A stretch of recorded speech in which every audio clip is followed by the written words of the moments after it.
अस्सलामुअलैकुम। चलिए आज की वीडियो में हम लोग उर्दू डीएलएड का जो एग्ज़ाम होता है, जो लोग फॉर्म भर दिए हैं 2024 में डीएलएड का एग्ज़ाम देंगे, उर्दू का तैयारी यहाँ से आप कर सकते हैं, इसीलिए आप जुड़े रहें। आज की वीडियो में हम लोग 30 सवाल उर्दू का बहुत ही अहम डीएलएड में जो पूछा जाता है देखेंगे। 30 सवाल देखेंगे। चलिए तो हम लोग वीडियो को शुरू करते हैं। फाइनली आप इस तरह से देखेंगे तो आपको इंशाअल्लाह ताला याद होगा। एक तो यहाँ बिल्कुल दुरुस्त और सही बताएंगे, बिल्कुल कोई गड़बड़ी या गलत नहीं, पहले जांच कर पढ़ाया जाता है इस चैनल पे। तो चलिए पहला सवाल को हम लोग शुरू करते हैं।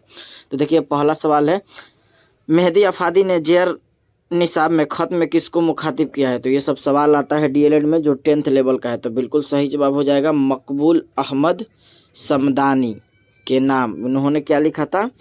एक खत लिखे थे। तो बिल्कुल सही जवाब हो जाएगा जिम। चलिए अगला सवाल हम लोग देखते हैं। बेदी से इंटरव्यू लेने वाली कौन थी? तो बेदी से इंटरव्यू लेने वाली का नाम था असमत चगताई। चलिए अगला सवाल हम लोग देखते हैं। उर्दू शायरी में मुबारक हुसैन के उस्ताद कौन है? तो उर्दू शायरी में मुबारक के उस्ताद हैं दाग दहलवी। अगर यही कहे उर्दू शायरी में दाग दहलवी, अगर यही कहे कि मुबारक हसीम आबादी के फ़ारसी शायरी में कौन उस्ताद हैं, तो ध्यान रहे अब्दुल हमीद परेशान। ये भी क्लियर हो गया होगा। चलिए अहमद फराज की पैदाइश कहाँ हुई? तो अहमद फराज की पैदाइश जो है ना पेशावर में हुई। चलिए अगला सवाल हम लोग देखते हैं। फ़ारसी शायरी में मुबारक अजीम आबादी के उस्ताद कौन है? तो अभी हम बताएं आपको कि फ़ारसी शायरी में मुबारक अजीम आबादी के उस्ताद जो है कौन है? अब्दुल हमीद परेशान। ठीक ना। चलिए अगला सवाल हम लोग देखते हैं। अगला सवाल है, परवेश शाहिदी के वालिद का नाम क्या था? तो परवेश शाहिदी के वालिद का नाम जो था ना सैयद अहमद हुसैन था। ये दो जगह दिया है तो आपको देख लेना है, एक ही लगाना है, उसमें इस तरह का नहीं होगा, तो ध्यान रहे एक ही लगाना है। चलिए अगला सवाल हम लोग देखते हैं। शामिल निसाब में मकतूब शाहबाज ने अपनी बेटी को मुखातिब किया, उसका नाम क्या है? तो उसका नाम असगरी था। ठीक ना।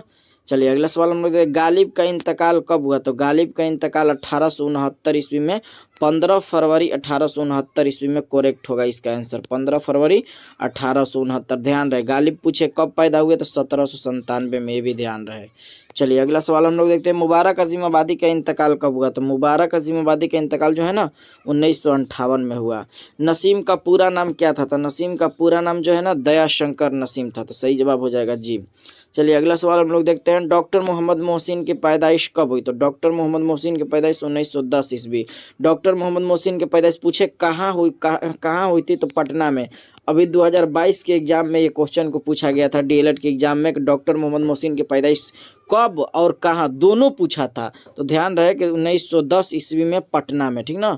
चलिए अगला सवाल हम लोग देखते हैं। अगला सवाल हम लोग देखते हैं।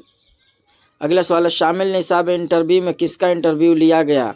तो ये इंटरव्यू जो लिया गया था अभी उस समय देखे कि राजेंद्र सिंह बेदी के इंटरव्यू लेने वाले नाम, तो राजेंद्र सिंह बेदी का इंटरव्यू लिया गया। तो सही जवाब ये हो जाएगा ना। चलिए अगला सवाल हम लोग देखते हैं। नसीम की मसनवी का नाम क्या है? तो नसीम के मसनवी के नाम है गुलजार नसीम। ठीक ना। चलिए अगला सवाल हम लोग देखते हैं। राजेंद्र सिंह बेदी किस शहर में पैदा हुए? तो राजेंद्र सिंह बेदी की पैदाइश 1915 ईस्वी लाहौर में हुआ।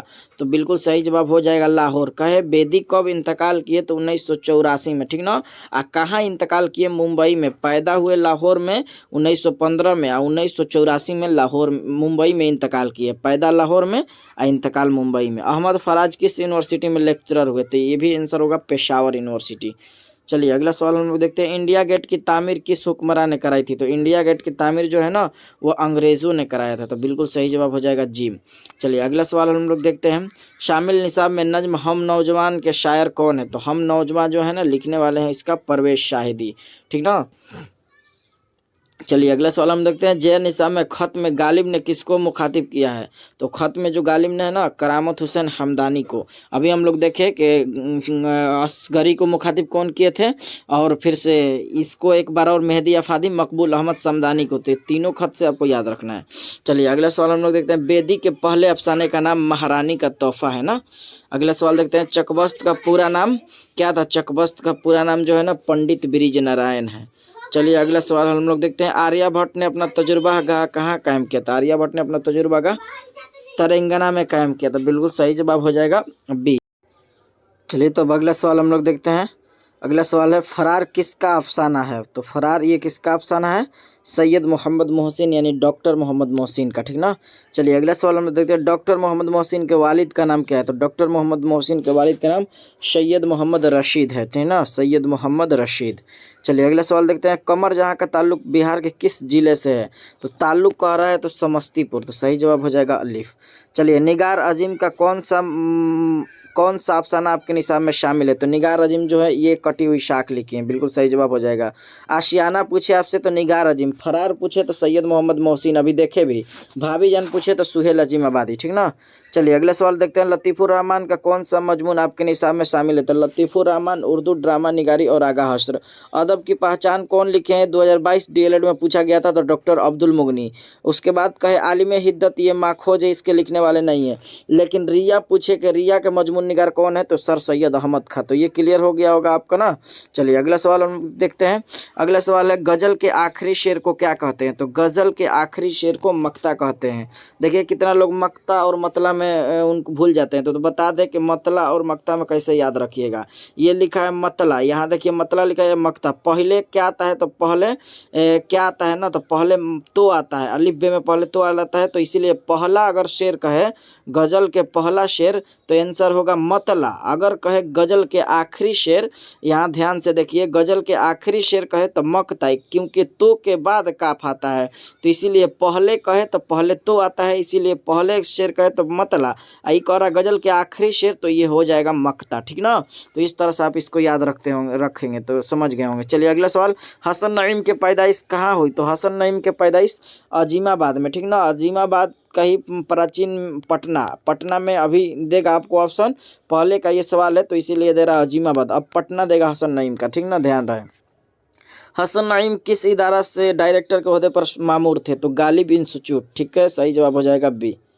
चलिए अगला सवाल, परवीन शाकिर जो है ना के वालिद का नाम क्या था? तो परवीन शाकिर के वालिद का नाम साकिब हुसैन।